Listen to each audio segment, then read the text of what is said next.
a los 70 años, sentada aquí en mi porche en San Miguel, viendo el sol poniente teñir el cielo de naranja como las flores de cempasúchil en el Día de Muertos, tengo que contar algo que me ha devorado el alma por más de 50 años. Mi esposo me usaba 7 veces al día, todos los días. Pensaba que era deseo por mí, pero Virgen de Guadalupe era algo mucho más enfermizo de lo que jamás imaginé. Un secreto que aún me hace temblar, como si él todavía estuviera aquí, observándome en la oscuridad.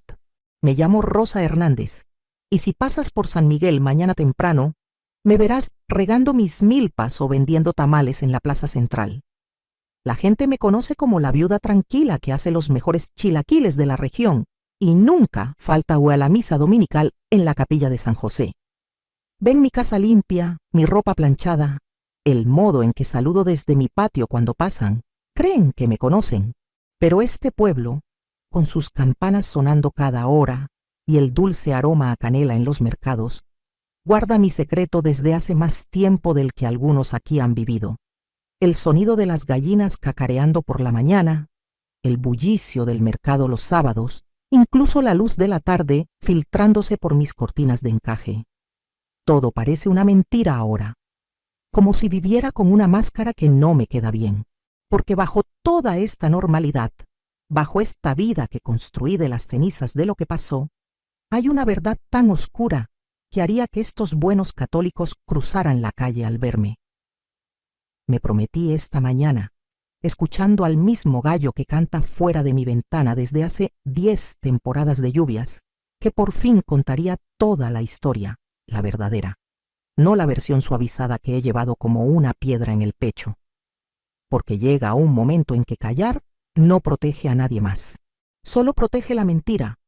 Y esto es lo que pido de ustedes quienes estén escuchando esta confesión de una anciana. Quédense conmigo en las partes feas, en las que querrán apartar la mirada.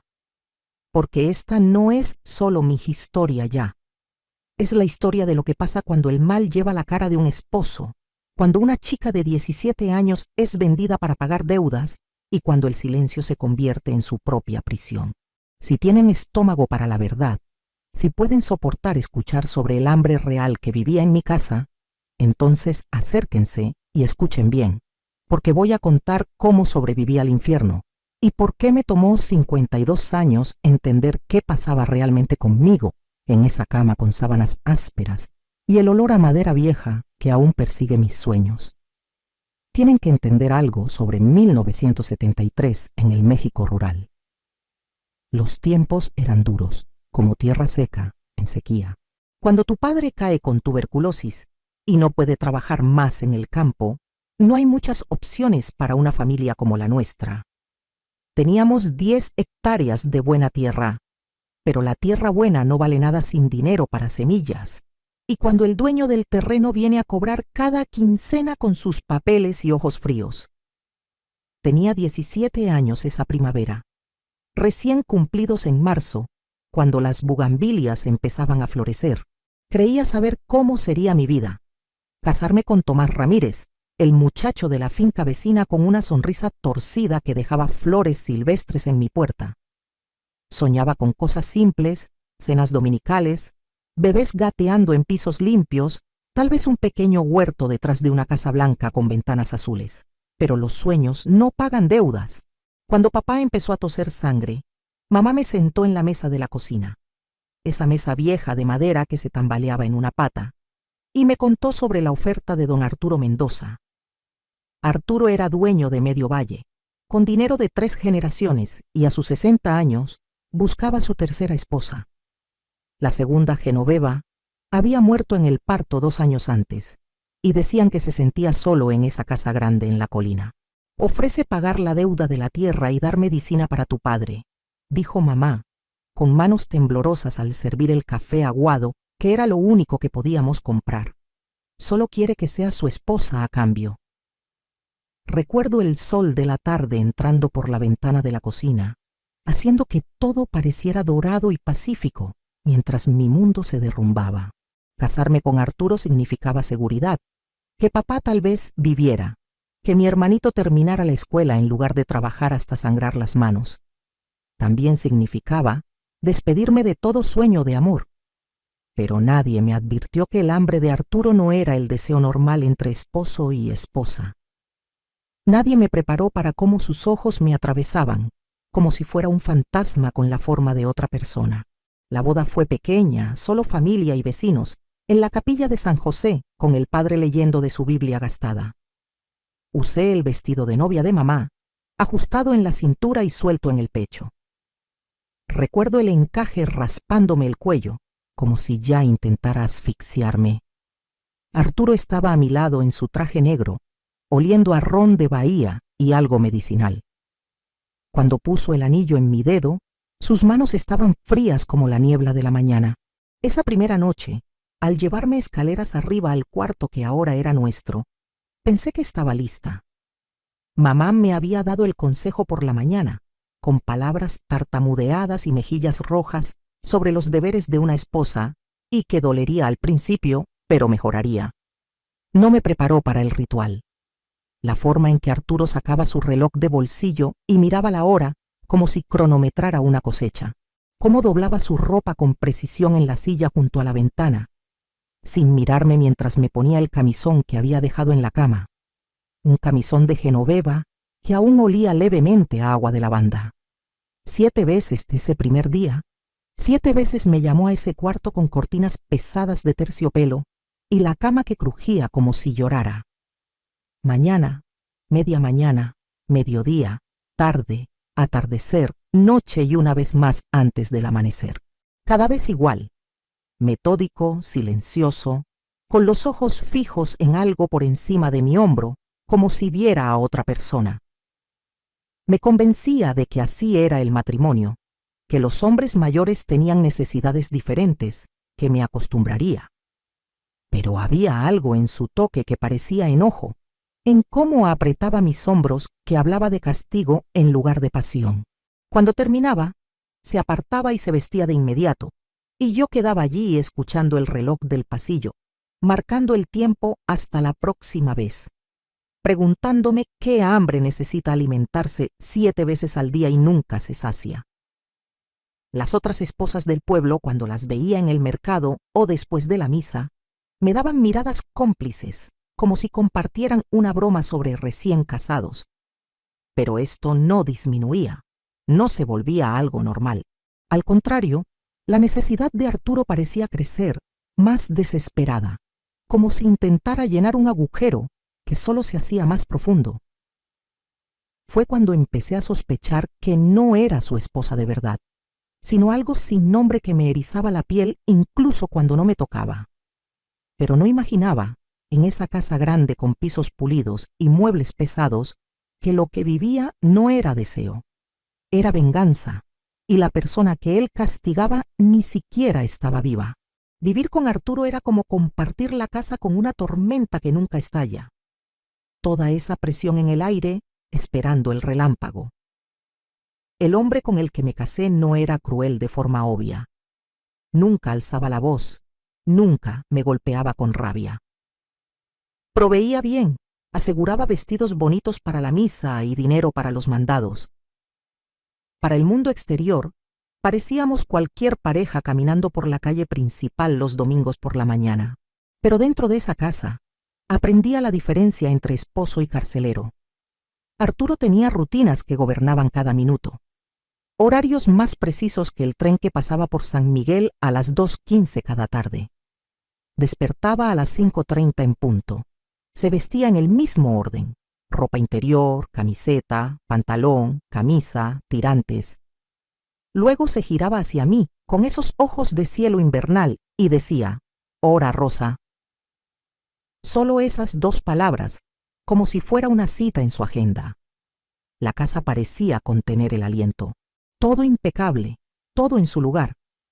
Cortinas pesadas bloqueando el sol ardiente, haciendo que las habitaciones parecieran oscuras incluso a mediodía. Limpiaba los mismos muebles de caoba todas las mañanas, pulía los mismos marcos de plata con fotos de personas que no conocía, barría pisos que nunca parecían ensuciarse. El silencio era tan denso que casi se podía tocar.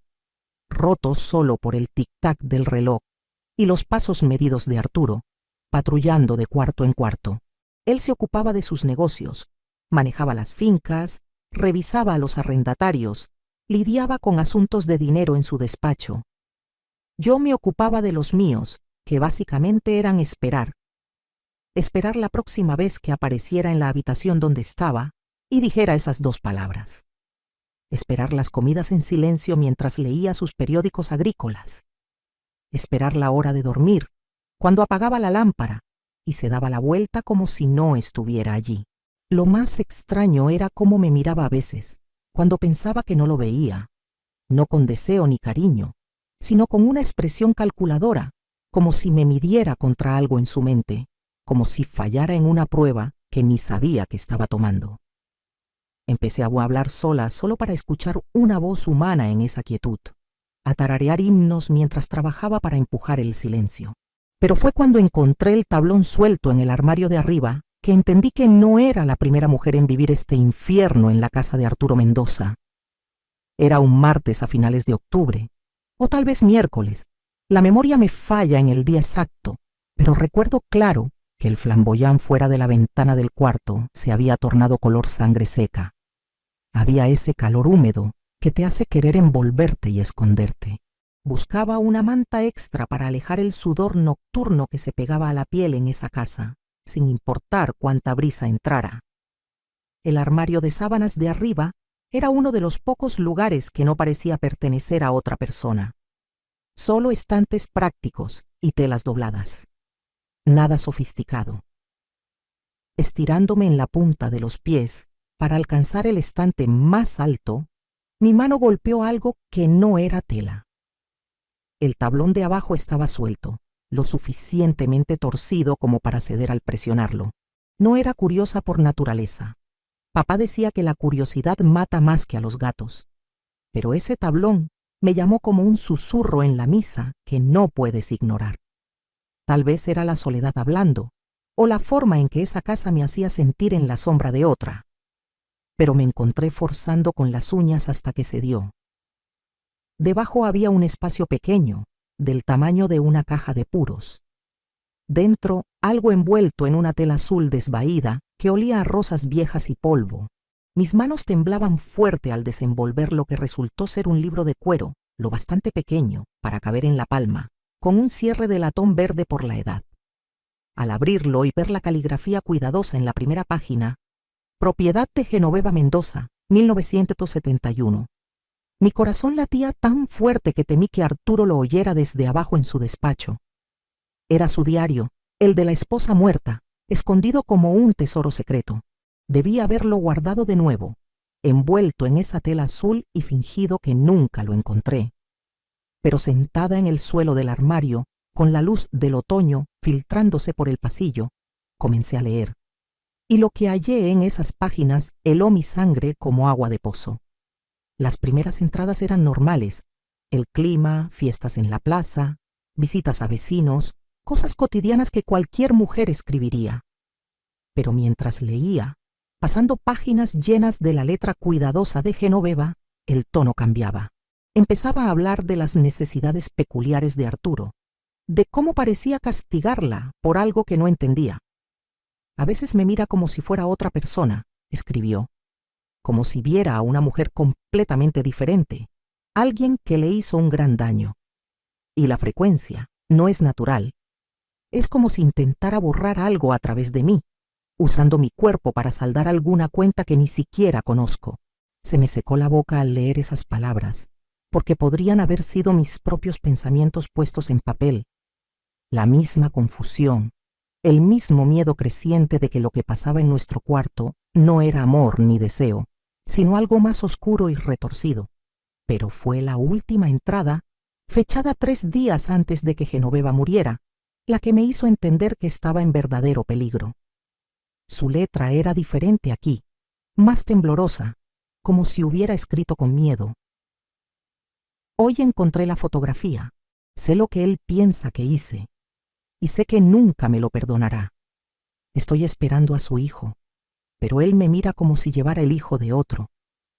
Dios me ayude. creo que planea castigar a este bebé por mis supuestos pecados.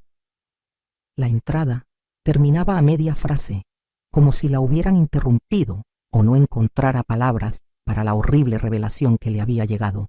Y mientras estaba allí en el armario con su diario en las manos, escuchando los pasos de Arturo abajo, finalmente entendí qué enfrentaba en mi matrimonio. No era la esposa amada de Arturo Mendoza, era el reemplazo de Genoveva en un juego enfermo de venganza que él jugaba mucho antes de que yo entrara en su casa. Si no descubría qué pensaba él que ella le había hecho, podría terminar tan muerta como ella. Esa noche no pude dormir pensando en las palabras de Genoveva sobre esa fotografía y qué significaba.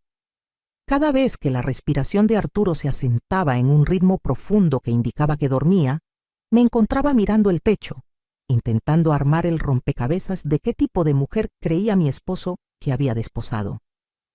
Fue cerca de las 3 de la mañana, lo sé porque escuché el reloj del pasillo sonar, cuando tomé la decisión que lo cambió todo. Me deslicé de la cama, silenciosa como ratón de iglesia, y regresé descalza al armario, con el corazón latiendo tan fuerte que estaba segura de que despertaría a los muertos. El diario seguía allí, donde lo había escondido bajo el tablón suelto. Esta vez lo llevé a la cocina, donde podía encender la lámpara de aceite y leer bien. Lo que encontré en esas páginas restantes me hizo entender que Genoveva no solo imaginaba cosas, había vivido la misma pesadilla que yo, pero había descubierto el porqué antes de que la matara. Las entradas de sus últimos meses pintaban el retrato de una mujer desmoronándose bajo el peso de la rabia inexplicable de su esposo y la certeza creciente de que él creía que su hijo por nacer no era suyo.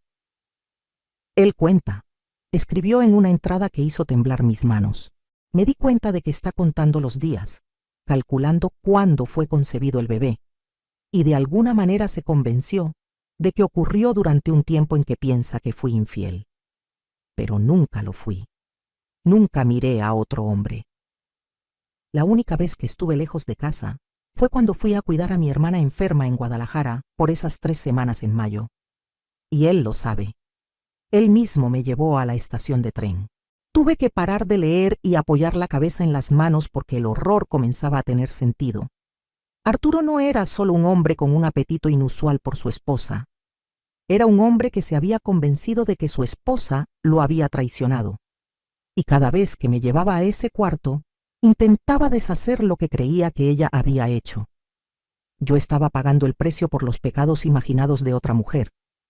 Pero fue la siguiente entrada la que casi me hizo dejar caer el diario. Encontré donde lo guarda. La fotografía que él cree que prueba mi culpa. Está en su despacho, cerrada en el cajón inferior de su escritorio. Es una foto mía hablando con un hombre en la estación de tren en Guadalajara, solo hablando, nada más. Pero de alguna manera, Arturo la ha tergiversado en evidencia de un amorío que nunca ocurrió. El hombre solo pedía direcciones, pero en la mente de Arturo, ese momento de conversación se convirtió en prueba de que estoy esperando el hijo de otro. La entrada final eran solo 2 líneas, escritas con una letra tan temblorosa que apenas podía leerlas. El bebé viene antes de tiempo. Arturo dice que si no se parece a él, sabrá con certeza que soy. Dios nos ayude a ambos. Genoveva había muerto dando a luz a un bebé que, según los registros del pueblo que vi en el juzgado, se parecía exactamente a Arturo Mendoza. Ella murió siendo castigada por una traición que existía solo en la imaginación enferma de su esposo. Y ahora yo vivía en su lugar, sufriendo el mismo castigo por el mismo crimen imaginado.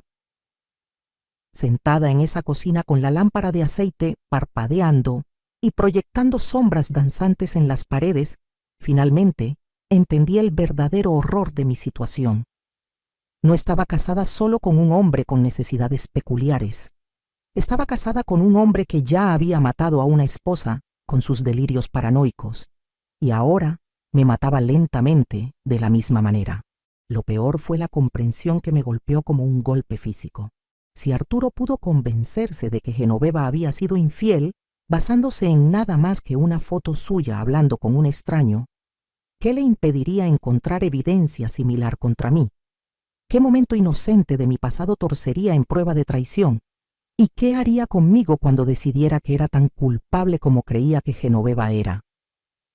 Estaba aún allí, con esas preguntas terribles girando en mi mente, cuando escuché pasos en las escaleras y me di cuenta de que Arturo había descubierto que no estaba en nuestra cama.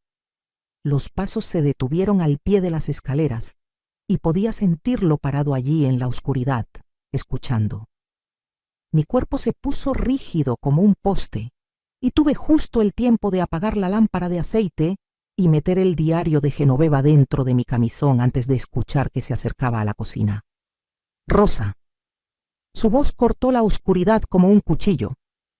No exactamente enojada, pero con ese control frío que de alguna manera era peor que gritar. ¿Qué haces aquí abajo?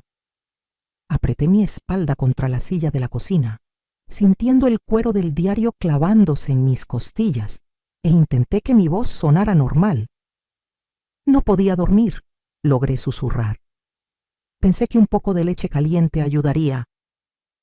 Apareció en la puerta como un fantasma, su camisa de dormir blanca haciéndolo parecer pálido y de otro mundo bajo la luz de la luna que entraba por la ventana. Por un largo momento, solo estuvo allí, estudiándome, y podía sentir esos ojos de cielo invernal catalogando cada detalle. Mis pies descalzos, mis manos temblorosas, la forma en que me sostenía demasiado rígida y cuidadosa. «Estás fría», dijo finalmente. Había algo en su voz que no podía descifrar, casi como preocupación, pero torcida, como si estuviera preocupado por el daño a algo que le pertenecía más que por mi comodidad. «Sí», dije, porque era verdad. Temblaba por todo el cuerpo, aunque no del todo por el frío. Se acercó más, lo suficiente para que oliera el ron de Bahía que usaba en el cabello, y algo más debajo, algo agrio y medicinal que parecía adherirse a su piel. Cuando extendió la mano y tocó mi mejilla con el dorso, tuve que morderme la lengua para no retroceder. «A veces me recuerdas a ella», dijo, tan bajo que apenas lo oí. «La forma en que te mueves, cómo sostienes la cabeza». Genoveva tenía esa misma cualidad delicada. El diario se sentía como si quemara contra mi pecho, y me pregunté si de alguna manera podía sentir su presencia, si la culpa estaba escrita en mi rostro en letras lo bastante grandes para que las leyera, incluso en la oscuridad. La gente siempre dijo que nos parecíamos un poco, susurré, lo cual era cierto. En la boda habían mencionado que la segunda y tercera esposa de Arturo tenían esa misma contextura delgada y cabello oscuro. «Sí», dijo, y su mano pasó de mi mejilla a mi garganta, no apretando, solo descansando allí como un recordatorio de lo fácil que podría lastimarme si quisiera. «Pero también eres diferente, más fuerte tal vez. Ella siempre fue tan frágil, siempre llorando por algo». La forma en que lo dijo, como si las lágrimas de Genoveva fueran una ofensa personal en lugar de la respuesta natural de una mujer destruida lentamente por los delirios de su esposo, me revolvió el estómago. Pero solo asentí e intenté parecer la esposa obediente que él esperaba. «Vuelve a la cama», dijo, tomando mi mano. «Es tarde y mañana será un día largo». Dejé que me llevara escaleras arriba, el diario escondido contra mi cuerpo sintiéndose más pesado con cada paso. Mientras subíamos esas escaleras crujientes, me encontré mirando los retratos familiares colgados en el pasillo. Generaciones de hombres Mendoza, con rostros severos y ojos pálidos, preguntándome cuántas otras mujeres habían caminado este mismo camino, cargando secretos que podrían destruirlas si las descubrieran. De vuelta en nuestro cuarto, Arturo se acomodó en la cama como si nada hubiera pasado, pero podía sentirlo observándome mientras me metía a su lado. El colchón se hundió bajo su peso, y cuando me acercó a él, tuve que concentrarme en respirar normalmente y no pensar en el diario apretado entre nosotros. «Sabes que te amo, ¿verdad, Rosa?», susurró contra mi cabello, pero había algo vacío en las palabras, como si recitara líneas de una obra que había memorizado, pero nunca entendió. Sí, susurré de vuelta, porque ¿qué más podía decir? Pero acostada allí en la oscuridad con su brazo alrededor de mí y los secretos de Genoveva quemando contra mi piel, sabía que vivía con tiempo prestado. Tarde o temprano, Arturo encontraría algún momento inocente para torcer en evidencia de traición, como había hecho con su segunda esposa. Y cuando eso pasara, o terminaría muerta como Genoveva, o tendría que encontrar una forma de escapar antes de que sus delirios paranoicos me destruyeran también. La pregunta que me mantuvo despierta hasta el amanecer era si tenía la fuerza para salvarme, o si ya estaba demasiado metida en su juego retorcido para salir viva. Las siguientes semanas pasaron como caminar sobre vidrio. Cada paso cuidadoso, cada palabra medida, sabiendo que un movimiento en falso podía romper todo. Guardaba el diario de Genoveva escondido en diferentes lugares de la casa, moviéndolo cada pocos días como un tesoro peligroso que podría explotar si lo descubrieran. A veces lo metía detrás del bote de harina, otras entre los colchones, siempre donde Arturo no pensaría en mirar. Pero esconder el diario no era nada comparado con esconder lo que había aprendido de él. Cada vez que Arturo me llamaba al cuarto con esas dos palabras frías, «Ora, Rosa», tenía que fingir que no sabía qué estaba haciendo realmente. Tenía que acostarme allí mientras usaba mi cuerpo para castigar a una mujer muerta por crímenes que nunca cometió. Tenía que morderme la lengua cuando susurraba su nombre en la oscuridad, pensando que dormía. Fue durante la misa dominical, unas 3 semanas después de encontrar el diario, que noté a doña Clara Villanueva observándome con esos ojitos afilados suyos. Clara dirigía el grupo de damas de la iglesia y tenía una lengua más cortante que sus agujas de coser, siempre lista para despedazar a quien no cumpliera sus estándares de conducta cristiana. Después del servicio, me acorraló en el salón parroquial, su cabello gris recogido tan apretado que parecía doler. «Rosa, querida», dijo con esa voz azucarada que usaba cuando iba a soltar veneno, «quería preguntarte, ¿te sientes bien? Últimamente luces demacrada, flaca como palo». Forcé una sonrisa y alicé mi vestido, consciente de que otras mujeres se acercaban a escuchar. «Solo me estoy acostumbrando a la vida de casada, supongo, aprendiendo a llevar una casa para un hombre como don Arturo». «Oh, todas sabemos de los apetitos de Arturo», dijo Clara, y la forma en que lo dijo me erizó la piel. Su pobre primera esposa, Margarita, se quejaba mucho de sus demandas. Y luego Genoveva, pobrecita, a veces llegaba a la iglesia como si hubiera pasado por un huracán. Las otras mujeres rieron como si fuera chisme normal, pero sentí hielo formándose en mis venas. Ellas sabían. Toda la congregación sabía qué tipo de hombre era Arturo, y solo se quedaban mirando mientras destruía a 2 esposas antes de mí. «Claro, Genoveva también tenía otros problemas», continuó Clara, bajando la voz como si compartiera secretos de Estado. Hacia el final actuaba muy extraño, paranoica podrías decir, revisando las cosas de Arturo, haciendo preguntas raras sobre su primera esposa, Margarita. Incluso llegó a escribir cartas a la familia de Margarita en Zacatecas, intentando averiguar por qué murió realmente. Mi sangre se convirtió en agua helada. Genoveva había estado investigando la muerte de Margarita, y ahora yo era la tercera esposa caminando el mismo camino peligroso. ¿Qué descubrió?, susurré, apenas atreviéndome a preguntar. La sonrisa de Clara era afilada como vidrio roto. «Nada bueno, querida, nada bueno». Las palabras de Clara sobre Genoveva, investigando a Margarita, me persiguieron por días después de ese domingo. La idea de que la segunda esposa de Arturo había estado indagando en la muerte de la primera abría posibilidades que no quería considerar, pero no podía dejar de pensar en ellas. ¿Y si Margarita no había muerto de causas naturales como todos creían? ¿Y si Genoveva había descubierto algo terrible sobre el destino de su predecesora? Empecé a notar cosas que antes no veía. Cómo las conversaciones se detenían cuando entraba al mercado. Cómo algunas mujeres mayores me miraban con algo que podría ser lástima. El hecho de que nadie hablaba de Margarita Mendoza, aunque solo habían pasado 8 años desde su muerte. Era como si todo el pueblo hubiera acordado olvidarla. Lo peor era cómo este nuevo conocimiento envenenaba todo en mi vida diaria con Arturo. Cuando se sentaba frente a mí en el desayuno, untando mantequilla en su tortilla con precisión y leyendo sus informes agrícolas, me encontraba estudiando sus manos y preguntándome qué podrían haber hecho. Cuando revisaba su reloj de bolsillo antes de llamarme arriba, pensaba en cómo esa misma precisión calculada podría haber sido usada para propósitos más oscuros. Incluso su gentileza empezó a sentirse siniestra, como si fuera cuidadoso conmigo de la misma manera que lo eres con algo que planeas romper después. Pero fue cuando comencé a explorar la casa más a fondo que encontré la primera evidencia real de que mis miedos no eran solo paranoia. En el sótano, detrás del montón de carbón, descubrí un baúl empujado contra la pared de piedra.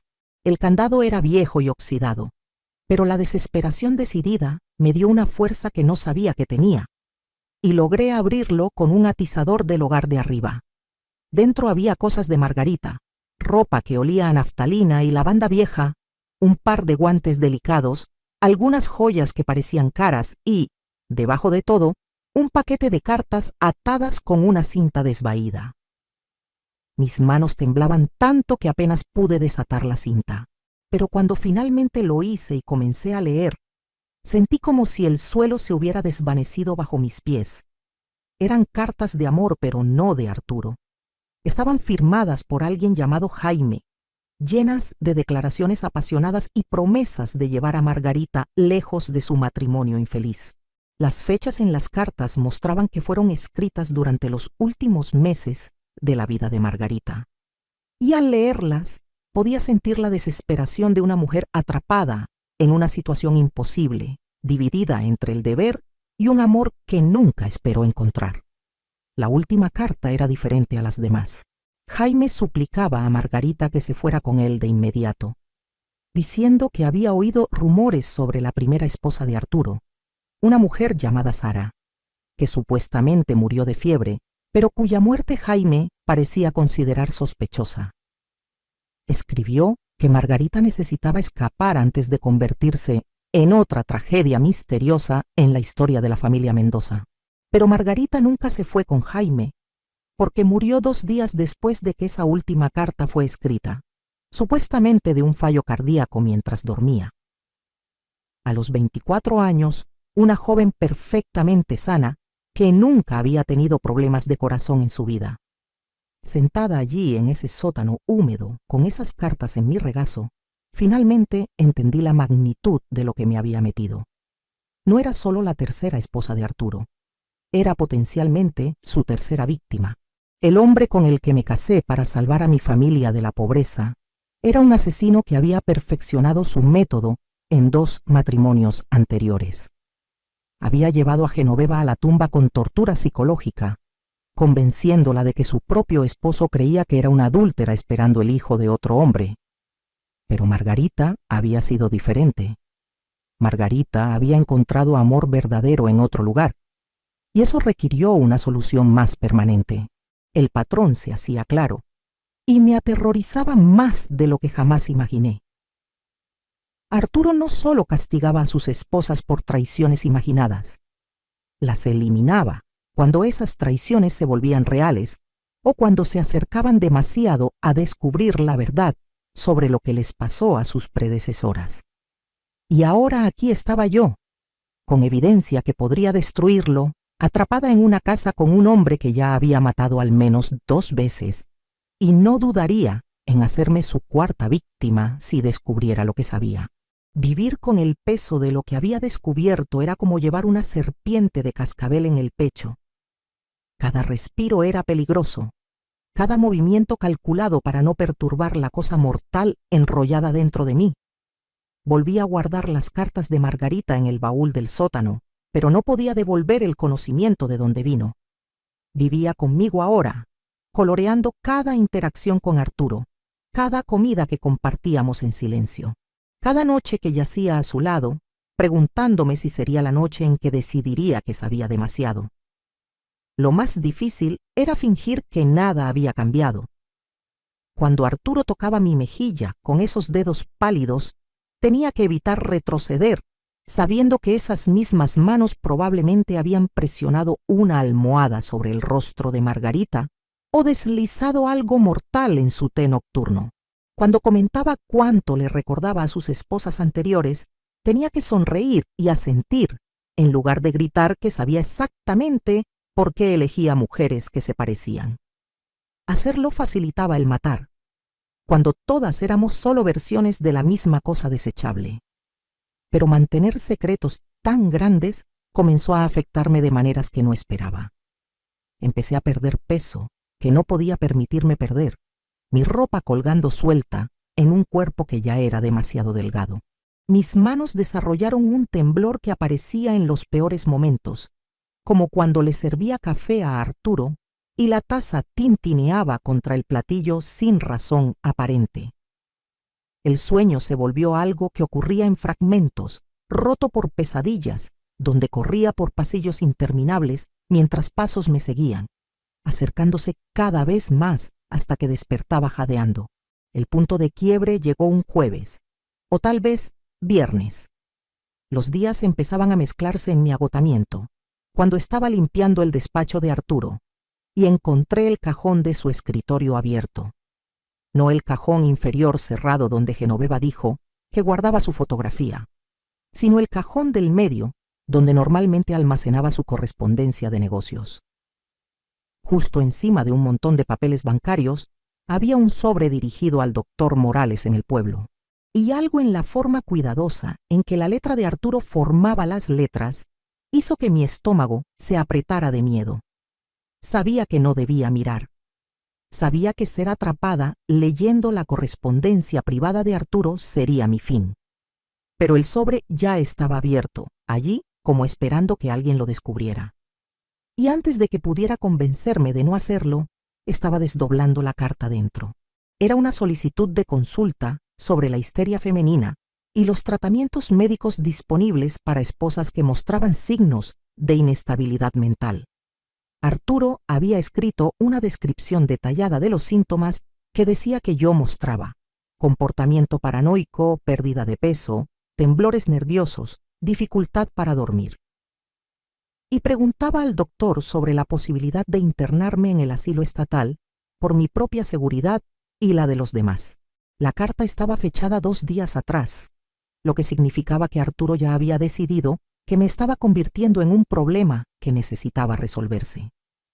No iba a matarme como mató a Margarita, ni a llevarme a la tumba con tortura psicológica como hizo con Genoveva.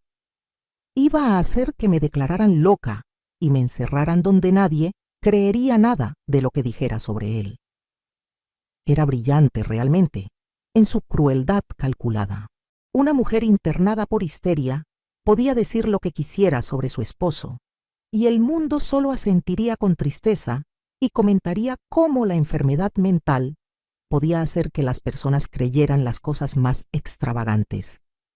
Incluso si intentara contar a alguien sobre las cartas de amor de Margarita o el diario de Genoveva, solo verían los desvaríos de una mujer cuya mente se había roto bajo la presión de estar casada con un hombre mayor.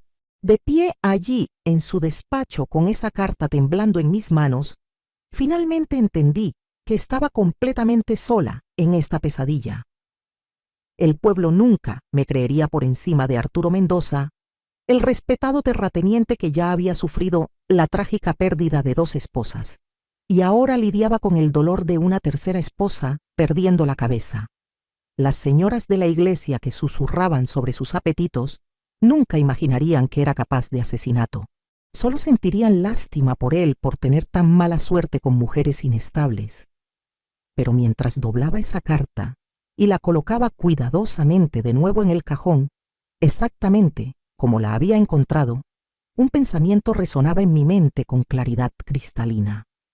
Si Arturo pensaba que podía hacerme declarar loca y encerrarme, había cometido su primer error real, porque, a diferencia de sus esposas anteriores, ahora sabía exactamente qué tipo de monstruo era con el que estaba casada, y aún tenía tiempo para hacer algo al respecto. La pregunta era si tenía el valor para contraatacar, o si lo dejaría destruirme, como destruyó a Margarita y Genoveva.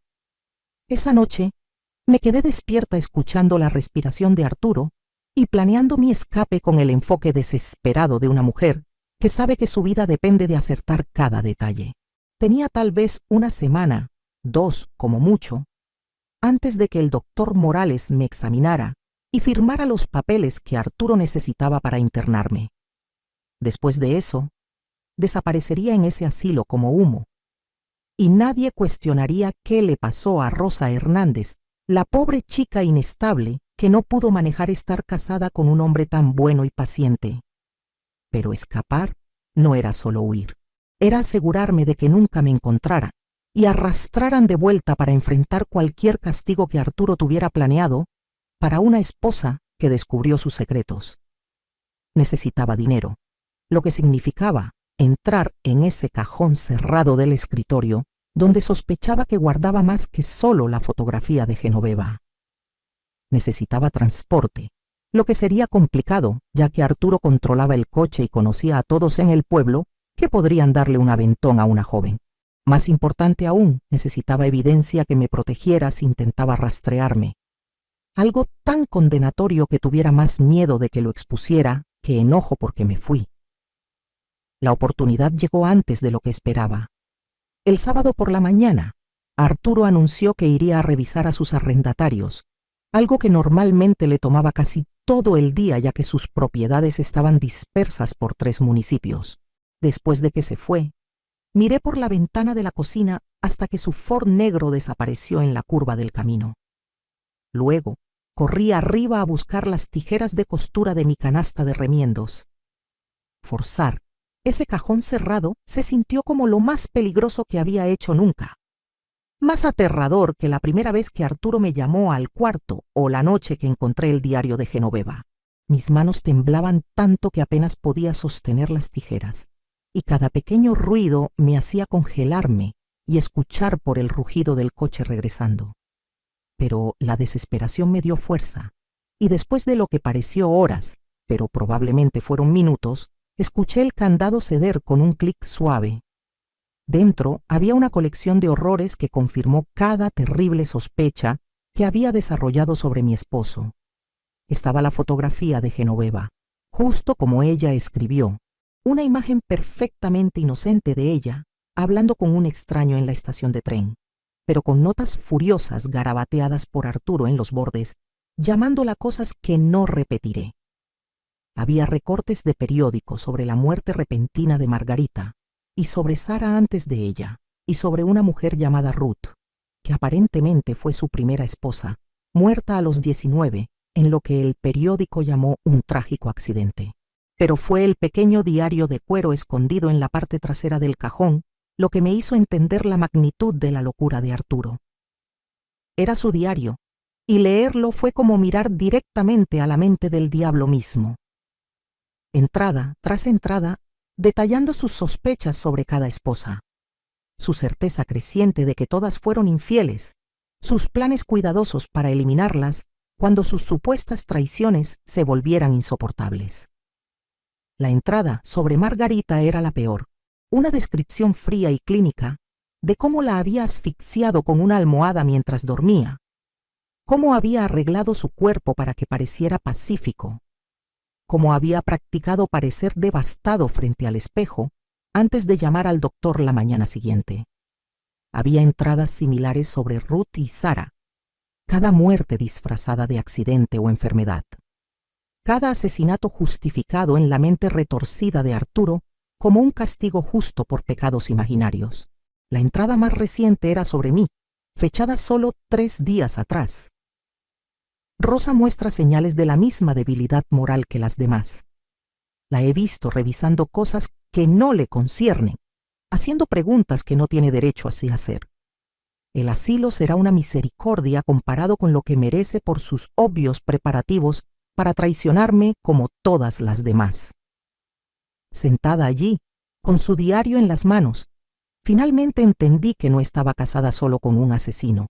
Estaba casada con un loco que veía traición en todas partes, que se había convencido de que asesinar a 4 esposas no solo estaba justificado, sino que era necesario.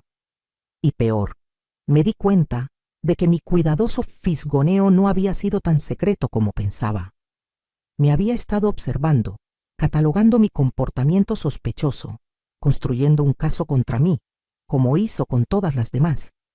Pero, a diferencia de sus esposas anteriores, ahora tenía la evidencia para destruirlo completamente.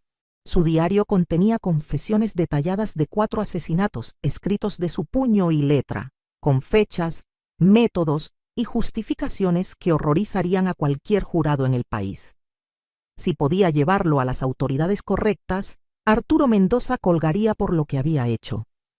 El problema era escapar con vida el tiempo suficiente para asegurarme de que se hiciera justicia. Porque cuando escuché el lejano rugido de su Ford subiendo por el camino, supe que mi tiempo se había acabado. Arturo regresaba temprano, y yo estaba sentada en su despacho con su mayor secreto, desplegado sobre el escritorio como evidencia en una corte. El sonido del motor de ese Ford, acercándose, envió un terror puro corriendo por mis venas como agua helada. Tenía tal vez 2 minutos antes de que Arturo cruzara la puerta principal. Y aquí estaba, sentada en su despacho con su diario de asesinatos abierto en mis manos y el cajón del escritorio roto como escena de un crimen. Cada instinto me gritaba que corriera, pero mis piernas parecían de plomo, y mi mente giraba tan rápido que no podía pensar claro. Metí su diario dentro de mi vestido, tomé la fotografía de Genoveva y las cartas de Margarita del cajón, e intenté hacer que el candado roto pareciera no haber sido manipulado. Pero mis manos temblaban tanto que dejé caer las tijeras, y éstas repiquetearon por el suelo de madera justo cuando escuché los pasos de Arturo en el porche. No había tiempo para correr. No había tiempo para esconder la evidencia de lo que había descubierto. Todo lo que podía hacer era alisar mis faldas, intentar controlar mi respiración y rezar para convencerlo de que estaba haciendo algo inocente, como limpiar los muebles del despacho. La puerta principal se abrió con su chirrido familiar y lo escuché llamando mi nombre con esa voz controlada que siempre usaba, la que sonaba educada, pero tenía hielo corriendo por debajo. Cuando apareció en la puerta del despacho, aún con su sombrero y abrigo puestos de su viaje, yo estaba parada junto a la ventana, fingiendo regar la planta en el alféizar. Pero en el momento en que vi su rostro, supe que mi actuación no engañaba a nadie. Esos ojos de cielo invernal fueron directos a su escritorio. Notaron el cajón roto, los papeles desordenados, y luego se fijaron en mí con una expresión que congeló mi sangre en las venas. No dijo nada al principio, solo se quedó allí estudiándome como si fuera un espécimen que intentaba identificar. Luego, lentamente, se quitó el sombrero y el abrigo, colgándolos en el perchero junto a la puerta, con la misma precisión cuidadosa que aplicaba a todo lo demás. Cuando habló, su voz era tan tranquila que era más aterradora que gritar. Me preguntó qué estaba haciendo en su despacho. Intenté decirle que solo estaba limpiando, que había tirado algo accidentalmente mientras quitaba el polvo, pero mi voz salió apenas como un susurro, y podía sentir su diario quemando contra mis costillas donde lo había escondido. Caminó hacia su escritorio, examinó el candado roto y luego se giró hacia mí con algo que podría haber sido decepción si no hubiera sido tan frío. Entonces me dijo que había sospechado durante semanas que me estaba volviendo como las demás, paranoica, sospechosa, revisando sus cosas privadas, buscando evidencia de infidelidades que solo existían en mi mente enferma. Lo dijo con tristeza, como si realmente lamentara verme seguir el mismo camino que Genoveva, Margarita y todas las demás. Incluso extendió la mano para tocar mi mejilla, en lo que habría parecido un gesto de consuelo si no supiera de lo que eran capaces esas manos. Pero entonces su expresión cambió, y vi algo en sus ojos que nunca había visto antes. No solo el control frío que normalmente mostraba, sino una furia real, el tipo de rabia que se había estado acumulando detrás de su fachada cuidadosa durante años y finalmente se abría paso. Me agarró por los hombros, y su agarre era lo bastante fuerte para dejar moretones, lo suficiente para hacerme saber que el tiempo de fingir había terminado. Me dijo que sabía lo que había encontrado, sabía lo que había leído, y que no importaba porque nadie creería una palabra de lo que dijera.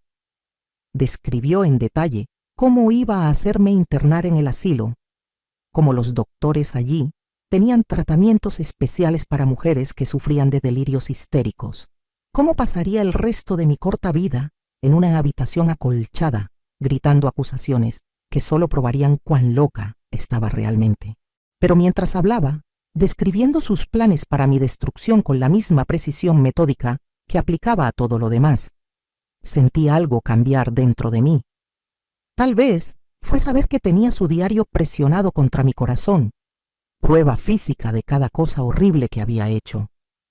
Tal vez fue pensar en Margarita y Genoveva y todas las demás mujeres que murieron porque no lucharon. O tal vez fue que después de meses viviendo en miedo, finalmente llegué al punto donde la rabia era más fuerte que el terror.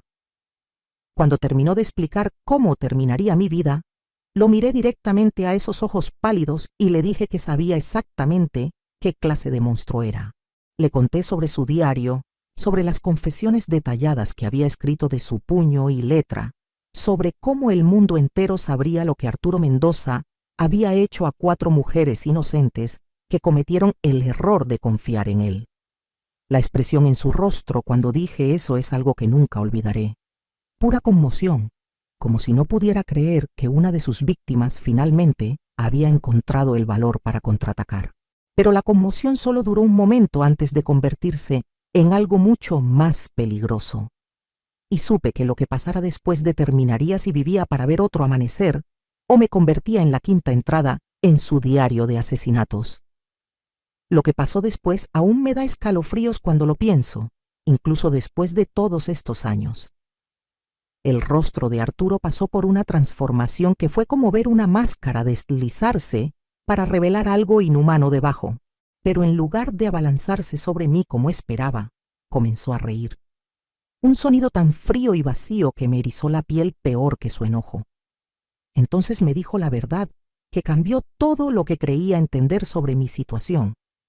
Dijo que tenía razón sobre que él era un asesino, razón sobre Margarita, Genoveva y las demás, pero estaba equivocada en un detalle crucial que haría que toda mi evidencia no valiera nada.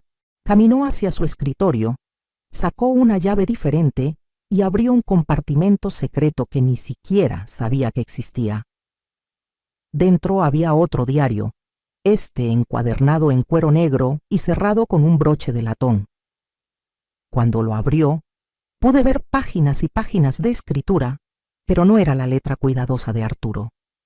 Era de alguien más, alguien cuya caligrafía era educada y precisa de una manera que la de Arturo nunca había sido.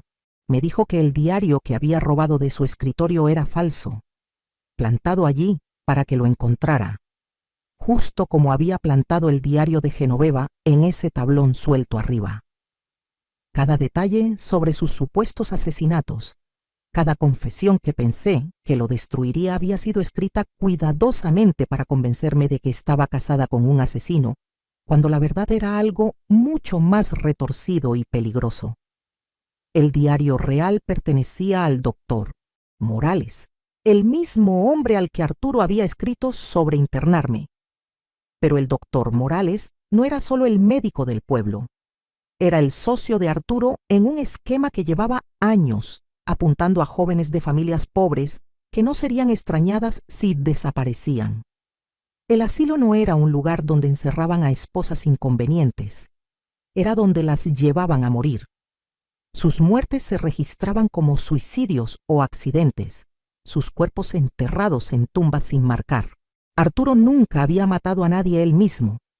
Solo era el reclutador, el viudo respetable que se casaba con chicas desesperadas y luego las llevaba a la locura con tortura psicológica hasta que estaban listas para ser entregadas al doctor Morales para la fase final de su destrucción. Las 7 veces al día, la frialdad, la constante sensación de ser observada y juzgada. Todo estaba diseñado para quebrar mi cordura hasta que estuviera genuinamente lo bastante inestable para que nadie cuestionara mi internamiento. Pero aquí viene la parte que casi detuvo mi corazón. Margarita, Genoveva y todas las demás no habían muerto. Estaban vivas, encerradas en una sección privada del asilo que el doctor Morales manejaba como su propia prisión personal, drogadas hasta la sumisión y olvidadas por un mundo que las creía muertas.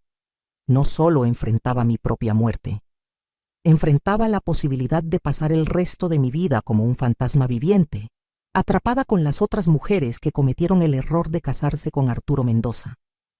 La revelación me golpeó como un golpe físico, pero también me dio algo que no había tenido antes: esperanza. Si las otras esposas estaban vivas, había una posibilidad de salvar no solo a mí, sino a todas ellas. Y si el doctor Morales era el verdadero monstruo en esta sociedad, entonces Arturo era solo un cobarde escondiéndose detrás del mal de otro. Fue entonces cuando tomé la decisión que salvó mi vida y la de 5 mujeres más. En lugar de intentar huir o pelear, le dije a Arturo que quería hacer un trato. Dije que iría voluntariamente al asilo si me dejaba escribir una carta a mi familia explicando mi decisión. Algo que haría que mi internamiento pareciera voluntario y lo protegería de sospechas. Lo que realmente escribí fue un relato detallado de todo lo que descubrí, incluyendo la ubicación del ala privada del doctor Morales y los nombres de todas las mujeres que sospechaba estaban retenidas allí. Sellé la carta en un sobre dirigido a mi hermano, pero en lugar de dárselo a Arturo para que lo enviara, se lo pasé a doña Clara Villanueva en la iglesia el domingo siguiente, diciéndole que contenía mi última voluntad y testamento y pidiéndole que se asegurara de que llegara a mi familia si algo me pasaba. Clara podía ser chismosa y metiche, pero no era estúpida, y podía leer entre líneas lo suficiente para entender que algo estaba muy mal. 3 días después, cuando Arturo intentó internarme, Clara ya había contactado a las autoridades estatales y exigido una investigación sobre el asilo del doctor Morales. Lo que encontraron allí fue peor de lo que imaginé. No solo las 5 mujeres que se suponía estaban muertas, sino docenas más de todo el estado. Mujeres cuyas familias habían sido informadas que murieron de varias enfermedades, cuando en realidad habían sido secuestradas y encarceladas. El doctor Morales había estado manejando su operación por más de una década, y Arturo era solo uno de varios hombres ayudándolo a conseguir víctimas. El juicio fue noticia en todo México y más allá. Arturo recibió cadena perpetua. El doctor Morales fue sentenciado a muerte, y yo obtuve algo que nunca esperé tener de nuevo: mi libertad y mi vida de vuelta. Pero más importante aún, tuve la oportunidad de ayudar a reconstruir las vidas de mujeres que habían sido dadas por muertas, empezando por Margarita y Genoveva, que se volvieron como hermanas para mí en los años que siguieron. Aprendí que sanar toma tiempo, que las pesadillas no desaparecen solo porque el monstruo es encerrado, pero que sobrevivir a algo que debería haberte destruido te hace más fuerte de lo que jamás imaginaste que podrías ser. Tengo 70 años ahora, y he pasado los últimos 50 años de mi vida demostrando que una mujer no solo puede sobrevivir al peor tipo de mal, sino que puede prosperar a pesar de él. Si estás escuchando esto y estás atrapada en tu propia pesadilla, recuerda que incluso cuando todo parece desesperado, incluso cuando el mundo entero parece estar en tu contra, siempre hay una salida si tienes el valor de buscarla. No dejes que nadie te convenza de que estás loca por ver la verdad. Y no dejes que el miedo te impida luchar cuando tu vida depende de ello. Mi historia muestra que a veces las personas en las que más confiamos son las que pueden lastimarnos más. Pero también muestra que el espíritu humano es más fuerte que cualquier mal que intente romperlo. Todavía estoy aquí. Todavía estoy luchando. Quiero saber de ti. Comparte tu historia si te sientes llamada a hacerlo, porque cada voz importa.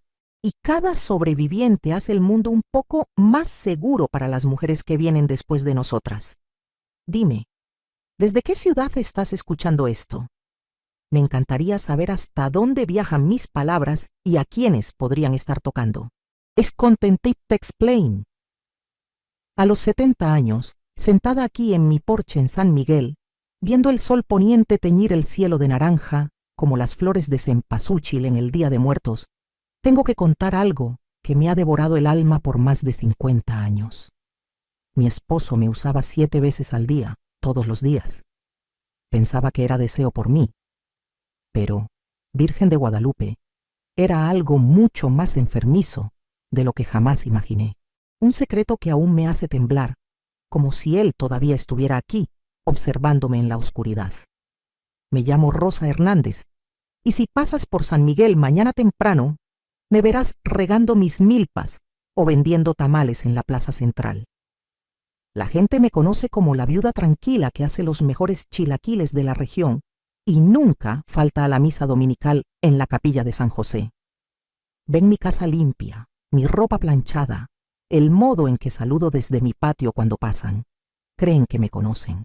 Pero este pueblo, con sus campanas sonando cada hora y el dulce aroma a canela en los mercados, guarda mi secreto desde hace más tiempo del que algunos aquí han vivido.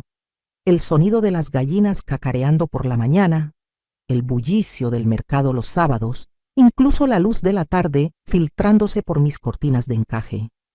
Todo parece una mentira ahora, como si viviera con una máscara que no me queda bien, porque bajo toda esta normalidad, bajo esta vida que construí de las cenizas de lo que pasó, hay una verdad tan oscura que haría que estos buenos católicos cruzaran la calle al verme.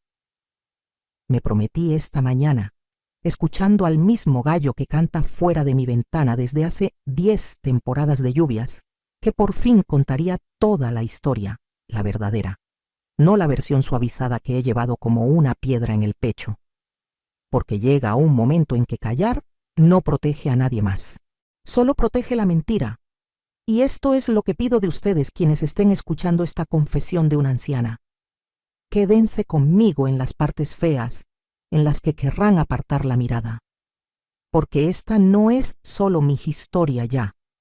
Es la historia de lo que pasa cuando el mal lleva la cara de un esposo, cuando una chica de 17 años es vendida para pagar deudas y cuando el silencio se convierte en su propia prisión. Si tienen estómago para la verdad, si pueden soportar escuchar sobre el hambre real que vivía en mi casa, entonces acérquense y escuchen bien, porque voy a contar cómo sobreviví al infierno y por qué me tomó 52 años entender qué pasaba realmente conmigo en esa cama con sábanas ásperas y el olor a madera vieja que aún persigue mis sueños. Tienen que entender algo sobre 1973 en el México rural. Los tiempos eran duros, como tierra seca, en sequía. Cuando tu padre cae con tuberculosis y no puede trabajar más en el campo, no hay muchas opciones para una familia como la nuestra.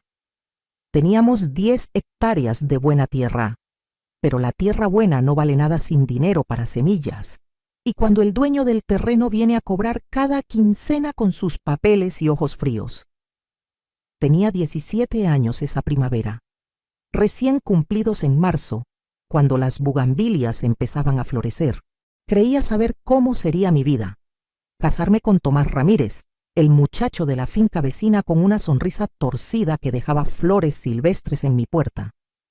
Soñaba con cosas simples, cenas dominicales, bebés gateando en pisos limpios, tal vez un pequeño huerto detrás de una casa blanca con ventanas azules. Pero los sueños no pagan deudas. Cuando papá empezó a toser sangre, mamá me sentó en la mesa de la cocina, esa mesa vieja de madera que se tambaleaba en una pata, y me contó sobre la oferta de don Arturo Mendoza. Arturo era dueño de Medio Valle, con dinero de 3 generaciones, y a sus 60 años buscaba su tercera esposa. La segunda, Genoveva, había muerto en el parto 2 años antes, y decían que se sentía solo en esa casa grande en la colina. Ofrece pagar la deuda de la tierra y dar medicina para tu padre, dijo mamá, con manos temblorosas al servir el café aguado, que era lo único que podíamos comprar. Solo quiere que sea su esposa a cambio. Recuerdo el sol de la tarde entrando por la ventana de la cocina, haciendo que todo pareciera dorado y pacífico, mientras mi mundo se derrumbaba. Casarme con Arturo significaba seguridad, que papá tal vez viviera, que mi hermanito terminara la escuela en lugar de trabajar hasta sangrar las manos. También significaba despedirme de todo sueño de amor. Pero nadie me advirtió que el hambre de Arturo no era el deseo normal entre esposo y esposa. Nadie me preparó para cómo sus ojos me atravesaban, como si fuera un fantasma con la forma de otra persona. La boda fue pequeña, solo familia y vecinos, en la capilla de San José, con el padre leyendo de su Biblia gastada. Usé el vestido de novia de mamá, ajustado en la cintura y suelto en el pecho. Recuerdo el encaje raspándome el cuello, como si ya intentara asfixiarme. Arturo estaba a mi lado en su traje negro, oliendo a ron de Bahía y algo medicinal. Cuando puso el anillo en mi dedo, sus manos estaban frías como la niebla de la mañana. Esa primera noche, al llevarme escaleras arriba al cuarto que ahora era nuestro, pensé que estaba lista. Mamá me había dado el consejo por la mañana, con palabras tartamudeadas y mejillas rojas sobre los deberes de una esposa, y que dolería al principio, pero mejoraría. No me preparó para el ritual. La forma en que Arturo sacaba su reloj de bolsillo y miraba la hora como si cronometrara una cosecha. Cómo doblaba su ropa con precisión en la silla junto a la ventana, sin mirarme mientras me ponía el camisón que había dejado en la cama. Un camisón de Genoveva que aún olía levemente a agua de lavanda. 7 veces de ese primer día, 7 veces me llamó a ese cuarto con cortinas pesadas de terciopelo y la cama que crujía como si llorara. Mañana, media mañana, mediodía, tarde, atardecer, noche y una vez más antes del amanecer. Cada vez igual, metódico, silencioso, con los ojos fijos en algo por encima de mi hombro, como si viera a otra persona. Me convencía de que así era el matrimonio, que los hombres mayores tenían necesidades diferentes, que me acostumbraría. Pero había algo en su toque que parecía enojo, en cómo apretaba mis hombros que hablaba de castigo en lugar de pasión. Cuando terminaba, se apartaba y se vestía de inmediato, y yo quedaba allí escuchando el reloj del pasillo, marcando el tiempo hasta la próxima vez, preguntándome qué hambre necesita alimentarse 7 veces al día y nunca se sacia. Las otras esposas del pueblo, cuando las veía en el mercado o después de la misa, me daban miradas cómplices, como si compartieran una broma sobre recién casados. Pero esto no disminuía, no se volvía algo normal. Al contrario, la necesidad de Arturo parecía crecer, más desesperada, como si intentara llenar un agujero que solo se hacía más profundo. Fue cuando empecé a sospechar que no era su esposa de verdad, sino algo sin nombre que me erizaba la piel incluso cuando no me tocaba. Pero no imaginaba, en esa casa grande con pisos pulidos y muebles pesados, que lo que vivía no era deseo, era venganza, y la persona que él castigaba ni siquiera estaba viva. Vivir con Arturo era como compartir la casa con una tormenta que nunca estalla. Toda esa presión en el aire, esperando el relámpago. El hombre con el que me casé no era cruel de forma obvia. Nunca alzaba la voz, nunca me golpeaba con rabia. Proveía bien, aseguraba vestidos bonitos para la misa y dinero para los mandados.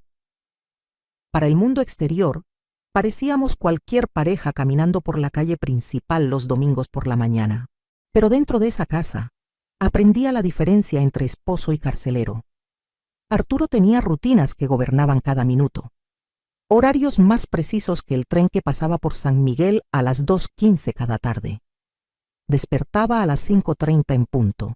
Se vestía en el mismo orden: ropa interior, camiseta, pantalón, camisa, tirantes. Luego se giraba hacia mí con esos ojos de cielo invernal y decía: «Hora, Rosa». Solo esas 2 palabras, como si fuera una cita en su agenda. La casa parecía contener el aliento. Todo impecable, todo en su lugar. Cortinas pesadas bloqueando el sol ardiente, haciendo que las habitaciones parecieran oscuras incluso a mediodía. Limpiaba los mismos muebles de caoba todas las mañanas, pulía los mismos marcos de plata con fotos de personas que no conocía, barría pisos que nunca parecían ensuciarse. El silencio era tan denso que casi se podía tocar, roto solo por el tic-tac del reloj y los pasos medidos de Arturo, patrullando de cuarto en cuarto. Él se ocupaba de sus negocios, manejaba las fincas, revisaba a los arrendatarios, lidiaba con asuntos de dinero en su despacho. Yo me ocupaba de los míos, que básicamente eran esperar. Esperar la próxima vez que apareciera en la habitación donde estaba y dijera esas dos palabras. Esperar las comidas en silencio mientras leía sus periódicos agrícolas. Esperar la hora de dormir, cuando apagaba la lámpara y se daba la vuelta como si no estuviera allí. Lo más extraño era cómo me miraba a veces, cuando pensaba que no lo veía, no con deseo ni cariño, sino con una expresión calculadora, como si me midiera contra algo en su mente, como si fallara en una prueba que ni sabía que estaba tomando. Empecé a hablar sola solo para escuchar una voz humana en esa quietud, a tararear himnos mientras trabajaba para empujar el silencio. Pero fue cuando encontré el tablón suelto en el armario de arriba que entendí que no era la primera mujer en vivir este infierno en la casa de Arturo Mendoza. Era un martes a finales de octubre, o tal vez miércoles. La memoria me falla en el día exacto, pero recuerdo claro que el flamboyán fuera de la ventana del cuarto se había tornado color sangre seca. Había ese calor húmedo que te hace querer envolverte y esconderte. Buscaba una manta extra para alejar el sudor nocturno que se pegaba a la piel en esa casa, sin importar cuánta brisa entrara. El armario de sábanas de arriba era uno de los pocos lugares que no parecía pertenecer a otra persona. Solo estantes prácticos y telas dobladas. Nada sofisticado. Estirándome en la punta de los pies para alcanzar el estante más alto, mi mano golpeó algo que no era tela. El tablón de abajo estaba suelto, lo suficientemente torcido como para ceder al presionarlo. No era curiosa por naturaleza. Papá decía que la curiosidad mata más que a los gatos. Pero ese tablón me llamó como un susurro en la misa que no puedes ignorar. Tal vez era la soledad hablando, o la forma en que esa casa me hacía sentir en la sombra de otra. Pero me encontré forzando con las uñas hasta que cedió. Debajo había un espacio pequeño, del tamaño de una caja de puros. Dentro, algo envuelto en una tela azul desvaída que olía a rosas viejas y polvo. Mis manos temblaban fuerte al desenvolver lo que resultó ser un libro de cuero, lo bastante pequeño para caber en la palma, con un cierre de latón verde por la edad. Al abrirlo y ver la caligrafía cuidadosa en la primera página, Propiedad de Genoveva Mendoza, 1971. Mi corazón latía tan fuerte que temí que Arturo lo oyera desde abajo en su despacho. Era su diario, el de la esposa muerta, escondido como un tesoro secreto. Debía haberlo guardado de nuevo, envuelto en esa tela azul y fingido que nunca lo encontré. Pero sentada en el suelo del armario, con la luz del otoño filtrándose por el pasillo, comencé a leer. Y lo que hallé en esas páginas heló mi sangre como agua de pozo. Las primeras entradas eran normales: el clima, fiestas en la plaza, visitas a vecinos, cosas cotidianas que cualquier mujer escribiría. Pero mientras leía, pasando páginas llenas de la letra cuidadosa de Genoveva, el tono cambiaba.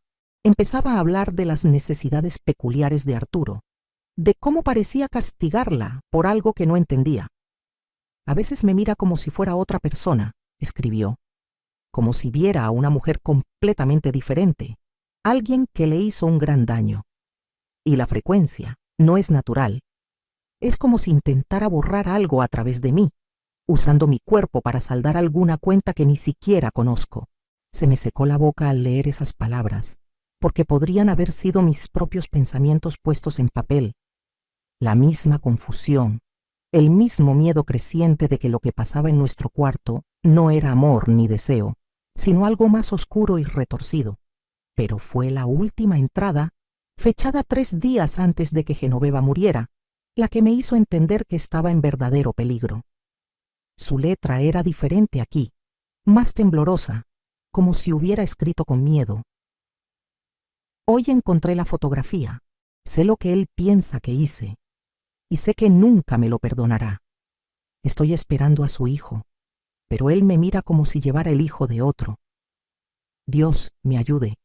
Creo que planea castigar a este bebé por mis supuestos pecados. La entrada terminaba a media frase, como si la hubieran interrumpido o no encontrara palabras para la horrible revelación que le había llegado. Y mientras estaba allí en el armario con su diario en las manos, escuchando los pasos de Arturo abajo, finalmente entendí qué enfrentaba en mi matrimonio. No era la esposa amada de Arturo Mendoza, era el reemplazo de Genoveva en un juego enfermo de venganza que él jugaba mucho antes de que yo entrara en su casa. Si no descubría qué pensaba él que ella le había hecho, podría terminar tan muerta como ella. Esa noche no pude dormir pensando en las palabras de Genoveva sobre esa fotografía y qué significaba. Cada vez que la respiración de Arturo se asentaba en un ritmo profundo que indicaba que dormía, me encontraba mirando el techo, intentando armar el rompecabezas de qué tipo de mujer creía mi esposo que había desposado. Fue cerca de las 3 de la mañana, lo sé porque escuché el reloj del pasillo sonar, cuando tomé la decisión que lo cambió todo. Me deslicé de la cama, silenciosa como ratón de iglesia, y regresé descalza al armario, con el corazón latiendo tan fuerte que estaba segura de que despertaría a los muertos. El diario seguía allí, donde lo había escondido bajo el tablón suelto. Esta vez lo llevé a la cocina, donde podía encender la lámpara de aceite y leer bien. Lo que encontré en esas páginas restantes me hizo entender que Genoveva no solo imaginaba cosas, había vivido la misma pesadilla que yo, pero había descubierto el porqué antes de que la matara. Las entradas de sus últimos meses pintaban el retrato de una mujer desmoronándose bajo el peso de la rabia inexplicable de su esposo y la certeza creciente de que él creía que su hijo por nacer no era suyo. Él cuenta, escribió en una entrada que hizo temblar mis manos. Me di cuenta de que está contando los días, calculando cuándo fue concebido el bebé, y de alguna manera se convenció de que ocurrió durante un tiempo en que piensa que fui infiel. Pero nunca lo fui. Nunca miré a otro hombre. La única vez que estuve lejos de casa fue cuando fui a cuidar a mi hermana enferma en Guadalajara por esas 3 semanas en mayo. Y él lo sabe. Él mismo me llevó a la estación de tren. Tuve que parar de leer y apoyar la cabeza en las manos porque el horror comenzaba a tener sentido. Arturo no era solo un hombre con un apetito inusual por su esposa. Era un hombre que se había convencido de que su esposa lo había traicionado. Y cada vez que me llevaba a ese cuarto, intentaba deshacer lo que creía que ella había hecho. Yo estaba pagando el precio por los pecados imaginados de otra mujer. Pero fue la siguiente entrada la que casi me hizo dejar caer el diario. Encontré donde lo guarda. La fotografía que él cree que prueba mi culpa. Está en su despacho, cerrada en el cajón inferior de su escritorio. Es una foto mía hablando con un hombre en la estación de tren en Guadalajara. Solo hablando, nada más. Pero de alguna manera, Arturo la ha tergiversado en evidencia de un amorío que nunca ocurrió. El hombre solo pedía direcciones, pero en la mente de Arturo, ese momento de conversación se convirtió en prueba de que estoy esperando el hijo de otro. La entrada final eran solo 2 líneas, escritas con una letra tan temblorosa que apenas podía leerlas. El bebé viene antes de tiempo. Arturo dice que si no se parece a él, sabrá con certeza que soy. Dios nos ayude a ambos. Genoveva había muerto dando a luz a un bebé que, según los registros del pueblo que vi en el juzgado, se parecía exactamente a Arturo Mendoza. Ella murió siendo castigada por una traición que existía solo en la imaginación enferma de su esposo. Y ahora yo vivía en su lugar, sufriendo el mismo castigo por el mismo crimen imaginado. Sentada en esa cocina con la lámpara de aceite parpadeando y proyectando sombras danzantes en las paredes, finalmente entendí el verdadero horror de mi situación. No estaba casada solo con un hombre con necesidades peculiares. Estaba casada con un hombre que ya había matado a una esposa con sus delirios paranoicos, y ahora me mataba lentamente de la misma manera. Lo peor fue la comprensión que me golpeó como un golpe físico. Si Arturo pudo convencerse de que Genoveva había sido infiel, basándose en nada más que una foto suya hablando con un extraño, qué le impediría encontrar evidencia similar contra mí? ¿Qué momento inocente de mi pasado torcería en prueba de traición? ¿Y qué haría conmigo cuando decidiera que era tan culpable como creía que Genoveva era?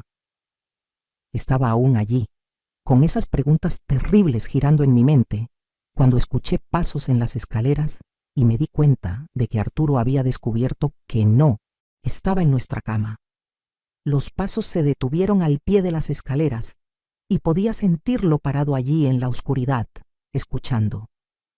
Mi cuerpo se puso rígido como un poste y tuve justo el tiempo de apagar la lámpara de aceite y meter el diario de Genoveva dentro de mi camisón antes de escuchar que se acercaba a la cocina. Rosa. Su voz cortó la oscuridad como un cuchillo. No exactamente enojada, pero con ese control frío que de alguna manera era peor que gritar. ¿Qué haces aquí abajo? Apreté mi espalda contra la silla de la cocina, sintiendo el cuero del diario clavándose en mis costillas, e intenté que mi voz sonara normal. No podía dormir, logré susurrar. Pensé que un poco de leche caliente ayudaría. Apareció en la puerta como un fantasma, su camisa de dormir blanca haciéndolo parecer pálido y de otro mundo bajo la luz de la luna que entraba por la ventana. Por un largo momento, solo estuvo allí, estudiándome, y podía sentir esos ojos de cielo invernal catalogando cada detalle. Mis pies descalzos, mis manos temblorosas, la forma en que me sostenía demasiado rígida y cuidadosa. «Estás fría», dijo finalmente. Había algo en su voz que no podía descifrar, casi como preocupación, pero torcida, como si estuviera preocupado por el daño a algo que le pertenecía más que por mi comodidad. «Sí», dije, porque era verdad. Temblaba por todo el cuerpo, aunque no del todo por el frío. Se acercó más, lo suficiente para que oliera el ron de Bahía que usaba en el cabello, y algo más debajo, algo agrio y medicinal que parecía adherirse a su piel. Cuando extendió la mano y tocó mi mejilla con el dorso, tuve que morderme la lengua para no retroceder.